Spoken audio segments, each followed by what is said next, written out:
Exploring Joliet is a program about the city of Joliet and produced by the University of St. Francis. This program hopes to better inform you about our city, its people, plans, and activities.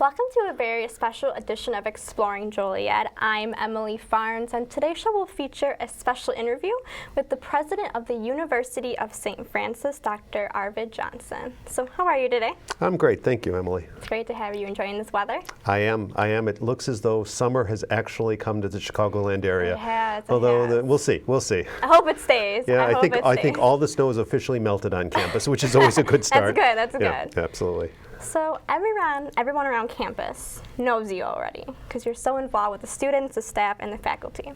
But for the incoming freshmen who may not know much about you, tell us a bit about yourself. Where are you from? I was born originally in Oak Lawn, Illinois, on the south side of Chicago. I grew up in Oak Lawn. In fact, my mom still lives in the house I grew up in Oak Lawn. Oh, wow. I'm a graduate of Brother Rice High School on the south side in Chicago. Went to Lewis University up in Romeoville, down the street from here, where I studied physics. Then went into industry, worked in industry for a number of years, gathered some graduate degrees along the way, but have been living in the Frankfort, Illinois area for about the past 12 years. So I'm a South Sider. Oh, and definitely. This place is the right place for me. Definitely, perfect. So, and you said you went to Lewis University? I did. I studied physics at Lewis University. Right. I also did a master's in electrical engineering at Northeastern University in Boston, my MBA at the University of North Carolina at Chapel Hill, go Tar Heels, and then I finished my doctorate in operations research at IIT in Chicago. Wow. So you traveled a lot to get I your did. degrees. I did, in part because when I was working in industry, I worked in various parts of the country in the defense aerospace industry, some time in Boston, some time in North Carolina, but always came home in Chicago. That's your home, Chicago. Yep, absolutely. So what are some past positions you've held? Well, just prior to coming to the university a year ago, and now having finished my freshman year, but just prior, I was at Dominican University for the prior 12 years. First as a professor of management there, where I taught operations and strategy, and then the last 5 years as the dean of the Brennan School of Business out there.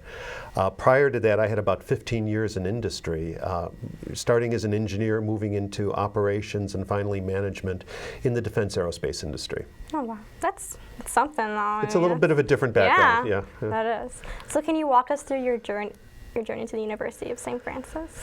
Sure.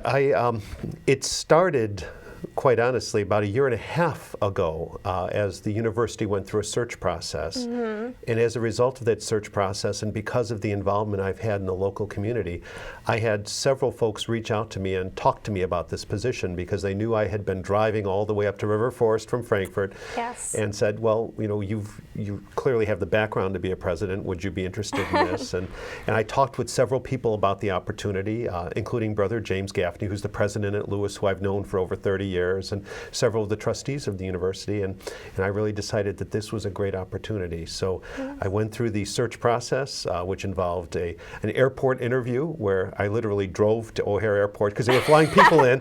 So it felt kind of funny for me because, I drove to O'Hare to have an interview with the search team, so that was just like everybody else. Then an on-campus interview, which actually took place on February 12th and 13th of last year. And the story I always like to tell is the very last piece is we had dinner with the chair of the Board of Trustees, the vice chair, and their spouses, as well as the president of the congregation. And when my wife and I left that restaurant, I made it clear that I was going to be very angry if I didn't get this job. And fortunately, I did, so I didn't have to carry that anger around. Angry. I didn't have to carry that anger No around. anger. That was good.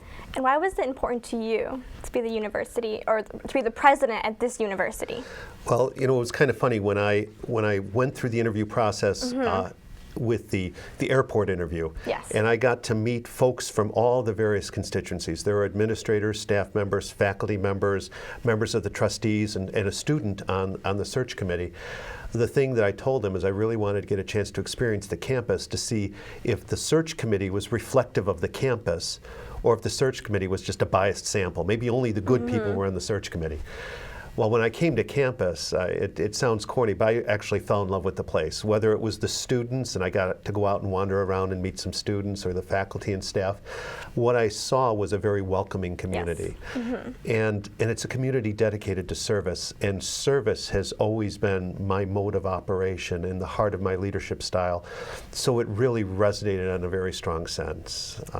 So you were meant to have this position? I like to think so, Yes. and I will tell you, I think I had an inside track because one of my physics professors when I was at Lewis University was Sister Noelle Dreska, who was a Joliet Franciscan. She didn't teach here, but she taught at Lewis. And so I think she was watching over me throughout the process. We lost her a few years ago, but I think she watched over me, and so I think I had the inside track. I think Great. this was mine to have. Great. And how would you say that your past careers or positions have helped you with being president of the university? Oh, that's a really good question, because I think the fact that I spent some time in academia as a professor and a dean means I understand the academic environment, which is very different from the environment in industry. I won't say in the real world, but in industry. On the other hand, because I've had that leadership experience in industry, I can take a business-oriented approach to the university. Not that I'm going to turn us into a business, but understand the importance of things like marketing, the importance of having a good financial house in order that can help us to strengthen us for the future. So I think that it's good that I understand academia and I understand industry, which is it's a different background. Yeah, definitely, definitely. So coming in as president to the university, what were some fears that you had? Well, I think probably the biggest fear anyone has when they come into a new job is I was leaving a culture at Dominican that I was very familiar with. Yes. Lots of friends there. And I think I knew I thought I knew at that time at least what the USF culture was, but I wasn't sure. Would I fit into the culture? Would people welcome me to the university? Turned out I didn't really have to fear about that at all. Well, we say we're a welcoming community. We really are. Yes, I agree. For faculty, staff, students, and even the Joliet area. I mean, one of the things that surprised me the most about Joliet, and I think USF is a microcosm of Joliet, is Joliet is one of the most tightly knit communities I have ever encountered. Really? And normally when you have a tightly knit community, they don't welcome outsiders. But paradoxically, Joliet welcomes the outsiders, and so I felt as welcome in Joliet as I have at USF, and that's just been a wonderful trip the entire time. Too. So as president, I'm sure you're busy 24/7. Sometimes it feels that way. Sometimes it does. Can you maybe go through some roles and responsibilities you have as president? Sure. Ultimately, the president is responsible for the strategic leadership of the university. I don't teach, so I'm not a teacher, although I try to get out and chat with students in that kind of a way. I'm not a coach. I'm not taking the bills and paying the bills, and so in some sense, people wonder what I do. I mean, part of what I try to do is set that strategic vision for the university and then help us to achieve it. And part of what we've done over the last year is help the university decide what it wants to become. When we look out 5 or 10 years from now, 6 years from now, we'll be celebrating our 100th anniversary. What are we going to look like then? And how do we want to make sure that we'll be here for the 200th anniversary and so on? And so part of it is that strategic management side. Now, to do that, you have to worry about the day-to-day. But most of the day-to-day is handled by the great senior team that I have. And so part of it has been getting to know them and so that we understand how to operate there. And ultimately, it's been, I always say that I'm the cheerleader in chief, okay, which is a kind of a funny role. But ultimately, my job is to tell our story in the outside world, whether it's Joliet or traveling around the country, and even to ourselves, because sometimes we don't tell ourselves how good we are. And so I'm here to say the good news about what's going on at the University of St. Francis so that our students are proud, so that our faculty and staff are proud, our administrators are proud, and that so the Joliet and the surrounding community realize what a great place this is. I think you're doing a great job of that. Well, I'm trying. I sometimes wish I could be in more places Of at course, once than I yeah. can, but I just have a great time here. Good. So can you walk us through a day in the life of the president of the University of St. Francis? I would love to, but there is no single day in the life. It varies every day. Some days, I will tell you, it feels like I'm in meetings all day long until I escape to the cafeteria to have lunch with a student or something. Other days, I can be on a plane trip or on the road meeting with donors, or later on this week, I'm going to be flying out to a commencement in Albuquerque, New Mexico. Every day is different, which to me is the most exciting part. And some days I just get to go watch some of our athletic events, or I've watched some of our DARA majors give some of their presentations and some of the original music, or just there's fortunately for me, no typical day, which means every day is kind of exciting. Yeah, it does. It's easy to drive here with a smile. It does. So soon, the 1-year anniversary is coming up of you being president. And there'll be a inaugurated. sophomore. Yeah, I'll be a sophomore, which will be very great. And it's funny because you called in the encounter, you called yourself a freshman, the freshman 15. I do. You did. Yeah. So when you first were inaugurated as president, what were you expecting to be president? I think that what I was expecting is to have a chance to chat with people about what their dreams and aspirations were for the university. When I meet with alumni, I ask them, well, what makes USF special? When I meet with students, I ask them, what makes USF special? What ties you to the university, or in some cases doesn't? Why aren't you tied to the university? To really understand what makes USF special, and then help to craft that into a vision for what we can become, and then share that and see whether it makes sense or not. That's great. And now, when you first came in, is there any immediate changes that you see that needed, or did you see any change that need to be, or anything that need to be changed immediately when you came in? That's a real good question. And one of the funny things, I'll ultimately answer that question, but I'll take it in a roundabout way if you'll let me do that. One of the first things anyone asks a new leader is, what's your vision for the place? And if you think about it, as the new person, you know less about the place than anyone else in the entire campus. So the last person to be talking about a vision is actually the new person. What I wanted to do was get a sense of what was going on in the place. And I have a firm rule that whenever I come into a new role, I'm not going to take any precipitous action, certainly not within the first 90 days, but I even like to wait 6 months to really get a sense of the place, because sometimes your first impressions are right, sometimes they're not. Sometimes something that you think doesn't make sense really makes sense for the institution, and the worst thing you can do as a new leader is come in and make actions and make decisions without having that entire picture there. And so while there were some things that I questioned when I first came in, I wanted to understand how they worked first before I made changes. And I really didn't make significant organizational changes until about 6 months into the presidency, where I did some realignment of administrative functions to really provide more integrated support in certain areas. I aligned student affairs with alumni affairs so that the transition from being a student to being an alum was a more smooth transition, along with all the support structures in there. I really more closely aligned our marketing function with our enrollment management function, because quite honestly, some of the most important people that we market to are prospective students, because they are the lifeblood. We bring you in, but we have to let you go sooner or later, right? Right. Yeah, that's what you're hoping. That's what you're hoping. I hope so, yeah. Okay, and so we have to always replenish those students and tell that story. And so I waited for a while to make those changes until I felt that I had a good sense of the university. And I think we're in really good shape right now. Great. Now let's take a few steps back. You mentioned first impressions. What was your first impression of the university, and was it correct?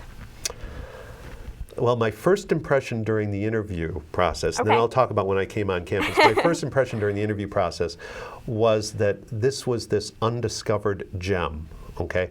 And that has been correct. I think that there's a great thing that goes on here that we have to tell the story. Now, if I'm still saying that in 5 or 6 years, I'm going to be in big trouble, because we have to get that story out there. You can only be an undiscovered gem for so long. And so that has been true. When I came on campus for the first time as the new president, my impression was that we had a lot of great things going on, but we needed to convince ourselves of how great they were. And part of that is just even doing some minor improvements to physical facilities. It's amazing how a cleaner classroom, a classroom with clean carpeting and paint, can make the learning environment better. Now, it hasn't changed how good the teacher is, and our teachers are great. It hasn't changed how good the students are. But if you're in a better environment, it makes you feel better. And so one of the things we did early last summer was make sure that all the classrooms were refreshed, and we did some redecorating in the quad and plantings to make the university be as beautiful externally as most of us who love the place feel it is internally. And I've been very happy with that. And that's important too. I think so. It is. I think so. Can you talk about maybe some more changes you implemented when becoming president of the university? Well, sure. Probably the biggest change that the university has survived with me so far has been a new approach to strategic planning. One of the things that I noted about our strategic plan when I came to the university is that it was very aspirational, and it was talking about wonderful things, but there weren't a lot of details on how we were going to get there. And without those details worked out, it's easy to say you want to go someplace, but if you don't have a path to get there or a plan to get there, you'll never get there.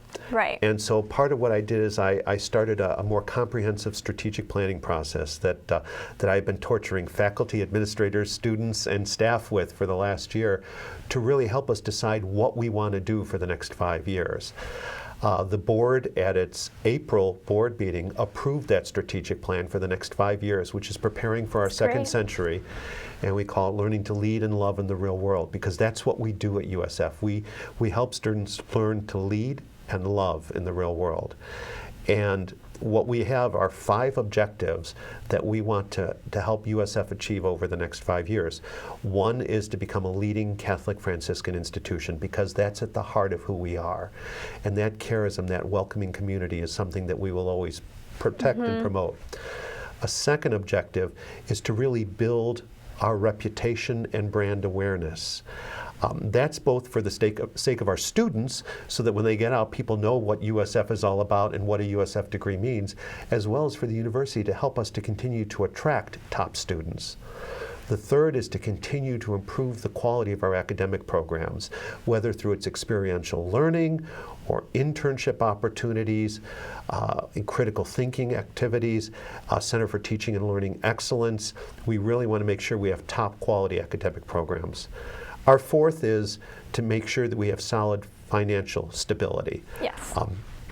As a university, we have a relatively small endowment. Part of my job will be to grow that endowment as cheerleader-in-chief. Part of the reason why I'm out there is to help to raise the money for that endowment and to do some facilities upgrades for the university. And I'll talk a little bit about those in a second. And the last is to help us to attract, retain, and develop top administrators, staff members, and faculty, so that we have the support here for the students.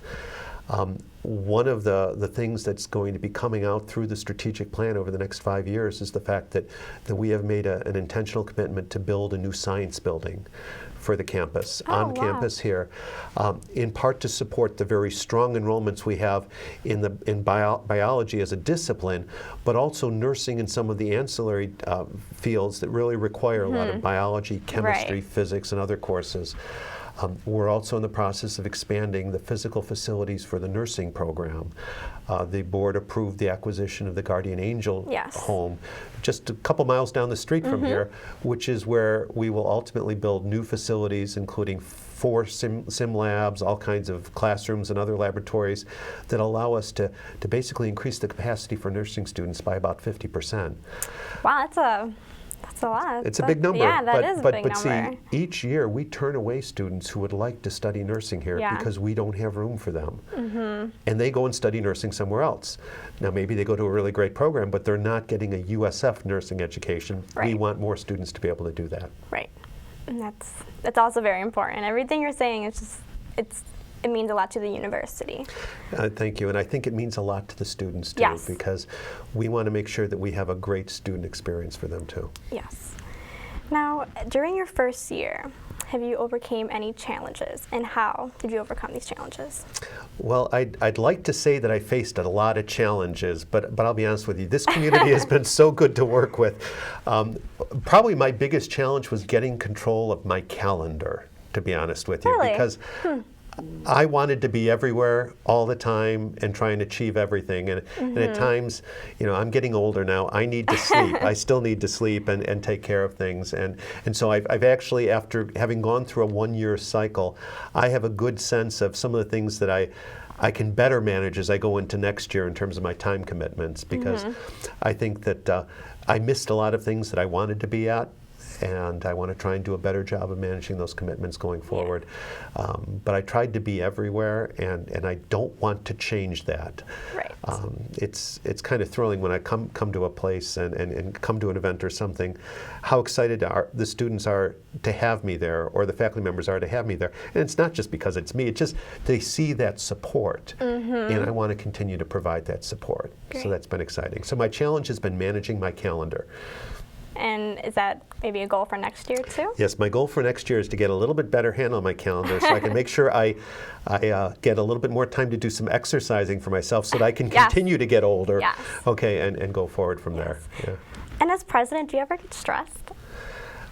There's always the potential for stress in any leadership role. Right. And so I will tell you, I've been in far more stressful roles in other leadership, particularly when I was in industry. But one of the things I've learned over the years is there are some things you can't affect. And if you can't affect them, don't worry about them. Worrying about them isn't going to do you any good. I also believe that you should give everything the exact amount of attention that it needs. Some things we tend to worry too much. We give lots of attention when we should be focusing elsewhere. So I really try to do, I call it triage about my worrying, and I try to worry about the things that are going to be the ones that I can have the biggest impact on and are the most important. I will tell you that I still smile on the way into work every day. So whatever tension I have, it's not at least coming with me. That's good. That's great. So can you tell us some of your favorite memories you've had during your first year? Boy, okay, I'm glad we've got about an hour and a half Yeah. at this point. Yeah. In trying to think about that, because there are so many, and one of the things that I did with the encounters, I talked about my freshman 15, some really fun memories. I would say one thing that I would have to say is a favorite memory was my inauguration. That was not just an important day for me, and it was one of the greatest days of my life. But I think it was important for the university to really come together.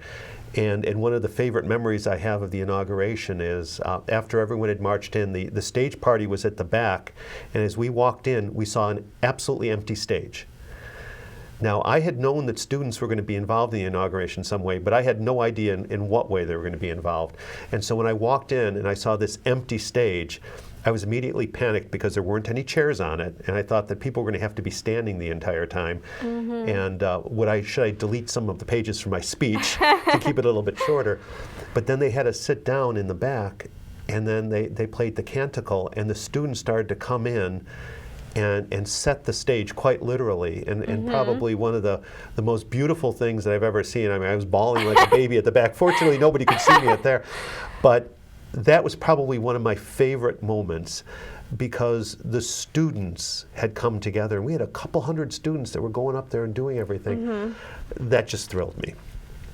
From a university perspective, probably one of my favorite memories is I came out of the Christmas in the chapel concert that our Schola Cantorum and the Singing Saints were putting on, and I walked out onto the quad, and I saw the 20,000 Christmas lights lighting up the quad. And that was just a really powerful moment for me. And so those are two of my favorite memories. And I can't tell you how excited I am each day when I interact with students. Those are the memories I have each day. And if I'm having a bad day and if I'm feeling stressed, as you asked earlier, part of what I do is I go and have lunch in the cafeteria. You know, people think I sometimes go to the cafeteria just to meet with students. I go there to get my stress relieved because you remind me why I'm doing what I'm doing, and it's the students. So does that mean if we see you in the caf, you're stressed? Well, actually, I shouldn't say that, because sometimes I'm there to actually just have some fun. But just know that part of your jobs as students is to help me in that. And the students have been incredible. I think that attendance at our athletic events and some of the other, the music performances on campus, even we had a spring fling a few weeks ago. We had record attendance at the spring fling, which was just a lot of people fantastic. Fortunately, the boat still floated. Okay, even though it was freezing cold and snowing Yes, during our it spring fling. But I think that's exciting, and as again, part of my goal has been to help folks realize the joy that I feel for this university, and then help them to feel that joy themselves. And I think that's been successful so far. Great. Now, as students, we learn something new every day. What have you learned throughout your first year as president? Probably the thing that I've learned the most about USF is that we're far better than we even think we are. And humility is a good thing, okay, and I understand that. But we really need to know how good we are. And for instance, whenever I'll ask for some data comparing us to other institutions, what's our nursing pass rate? What's our College of Education teacher placement rate? What's our student loan default rate? When I get the data back, we're in general far better, not just a little bit better, but far better than national and state averages, and even our peer institutions around here. When I look at our student placement rate, so when you graduate, your ability to get a job in your field, and the numbers we get back are fantastic. We are, I think, a better institution than we've been willing to admit. And those have been pleasant surprises. I will also say that I've been pleasantly surprised by the financial stability of this institution. We're able to attract additional students and manage our finances very responsibly at a time when lots of universities are really struggling. We're in a solid position. Part of that has been a really great administrative team, but part of it has been, I think, people are really appreciating the value that a USF education can provide. Definitely, definitely. Is there anything you would have done differently your first year? Boy, allowed more time for me to exercise during the first year, so maybe that freshman So that 15 would have been a freshman. Yeah, you got it, working on the calendar. So. And I will say I don't regret any time I spent going to any event at any time of the day or night. I sometimes wish I could have scheduled them a little bit more conveniently for myself. But to be honest with you, I really have no regrets, and I think that's a good thing. I regret sometimes the ties that I pick out on a certain day that go with it, but no, I have no regrets whatsoever. Now, at the beginning of the year, did you set any goals for yourself? I did, and probably one of the most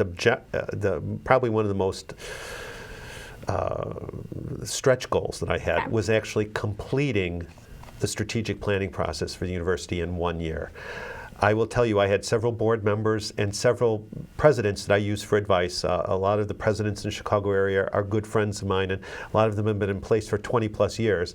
A lot of them thought I was absolutely crazy to think that in the first year we could put together a strategic plan, but I just didn't feel we had the time to waste and to wait to do it faster, to do it over any longer a period than that.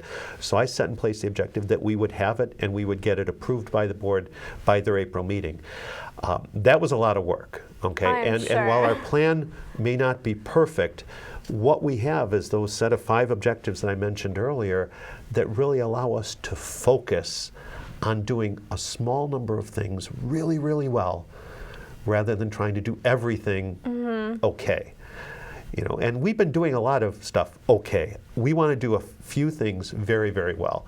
And so that was probably the biggest stretch objective I had.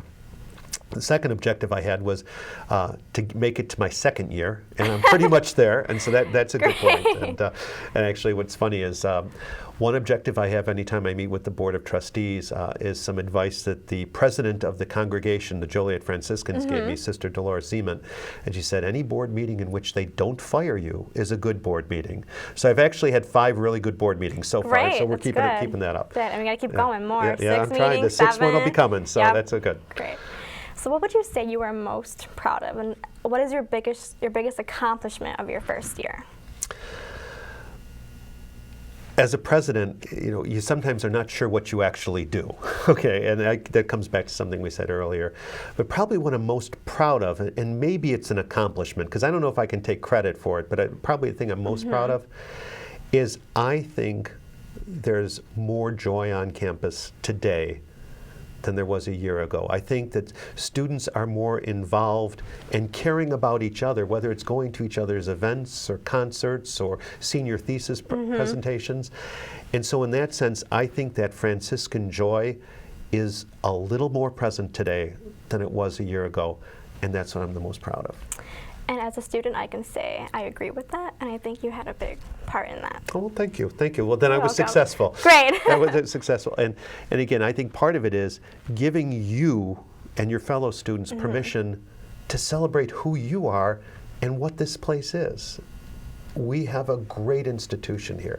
We have incredible students, and our students aren't just incredible in the classroom, but the service you give to the communities, the service our athletic teams give to the communities, the number of you who took time on Holy Thursday to go and help the community in Washington, Illinois, really try to recover. And the things you do in terms of volunteering at the Daybreak Shelter, students go there every Friday. In fact, the students did such a good job that they asked us to come on Thursdays as well, and that's falling on the administration and staff with a lot of student help too. I think that kind of joy, that kind of celebration is a credit to our students. And I think that also results from our student body here. Our student body here is largely first-generation students to go to college. And even when they're not first-generation, they're students who are here to learn. They realize their parents have really worked hard to get them to college. They're working jobs while they're in college to be able to support.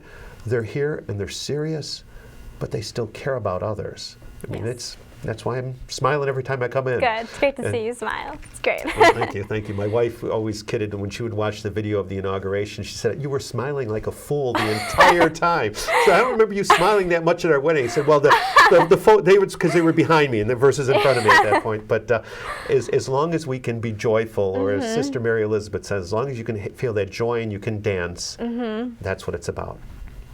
And if you could describe your first year in one word, what would it be and why? It would be joy-filled. Joy-filled. Joy-filled.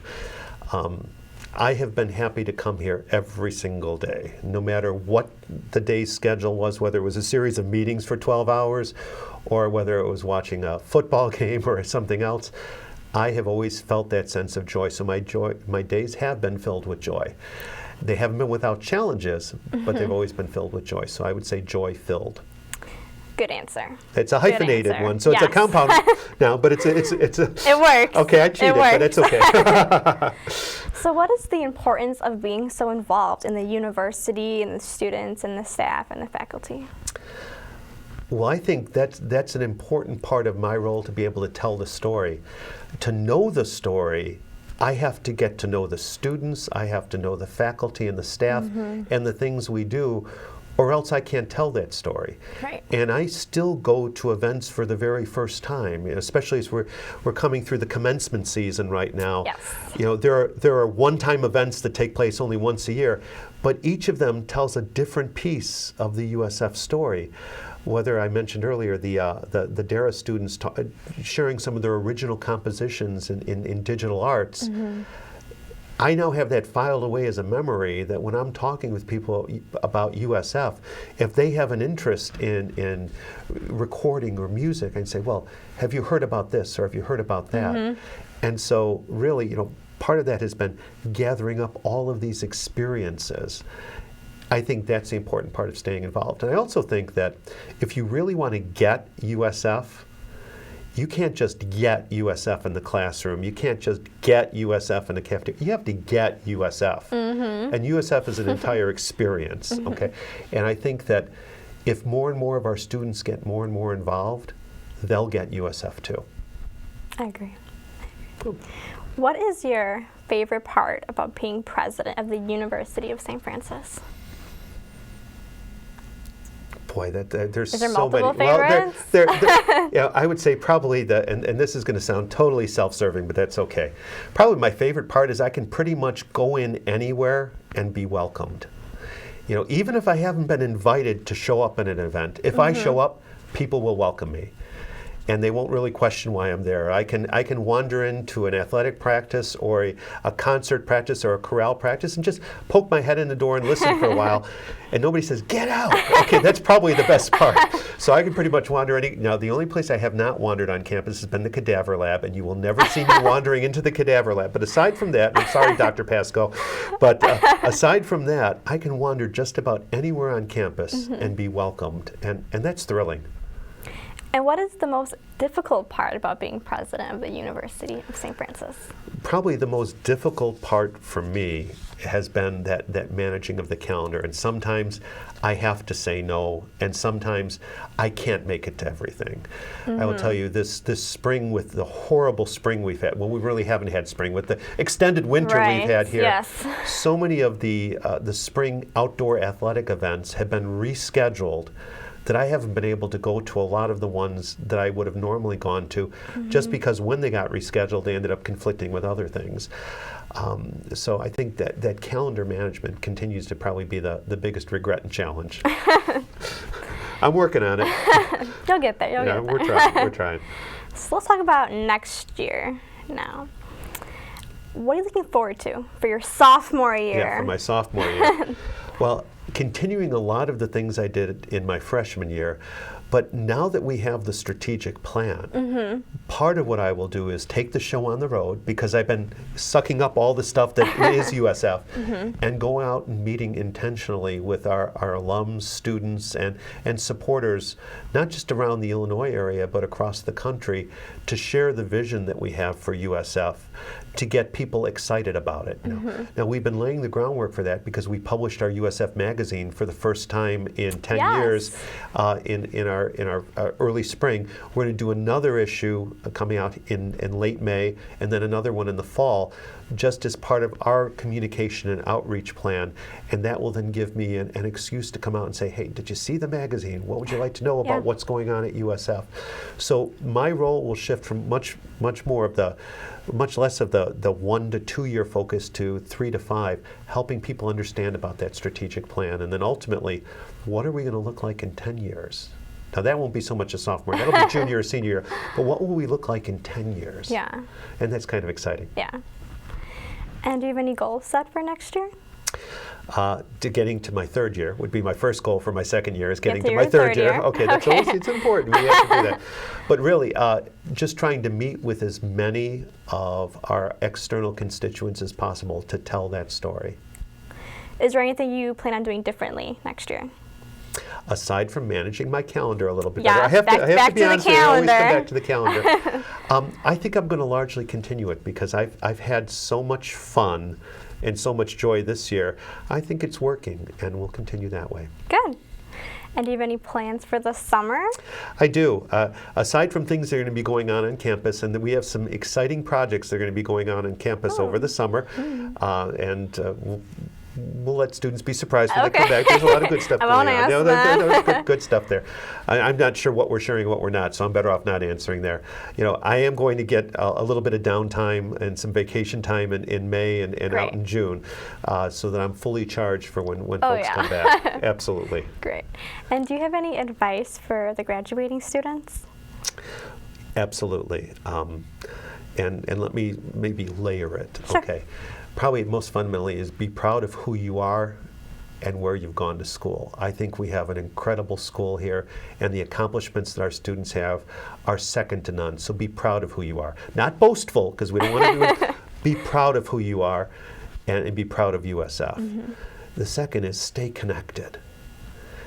Be a part of USF, whether that's coming to events on campus or coming to an athletic contest or listening to our students perform in musicals or plays or any of our ensembles.